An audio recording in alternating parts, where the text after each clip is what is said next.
हज़रत शाह अब्दुल लतीफ़ भिटाई जे उर्स मुबारक जे मौक़े ते मुख़्तलिफ़ इलाइक़नि मां हज़ारें पांधीअड़ा भिटशा पहुची विया आहिनि। पांधीअड़नि पारां लाखीणे लतीफ़ जी मज़ार ते हाज़िरी भरे दुआऊं घुरी वयूं। कुराड़ ढंढ शेख अयाज़ जी मज़ार ऐं ॿियनि हंधनि ते बि पांधीअड़नि जा मेला मतल आहिनि। जॾहिं त इंतज़ामिया तरफ़ां ऐलाननि बावजूदि शहर में ग़ैर मयारी खाधनि ख़िलाफ़ का कार्रवाई न थी।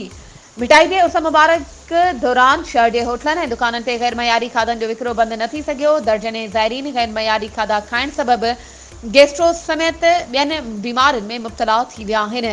ॿिए तरफ़ भिटाई जे उर्स मुबारक दौरान जेब कतरा हिकु दर्जन खां वधीक पांधीअड़नि जा खीसा कटे मोबाइल फोन ऐं रोके रक़म कढी फरार थी विया। पुलिस जेब कतरनि ख़िलाफ़ कार्रवाई करण में नाकाम थी वई। पांधीअड़नि अजमल जलबाणी, गुल मोहम्मद जागीरानी, शाहनवाज़ ख़ासकेली, गफ़ूर सोलंकी ऐं ॿियनि जो चवणु हो त शाहीन जा असांजा खीसा ख़ाली करे पैसा, मोबाइल ऐं ॿियो सामान कढी विया आहिनि।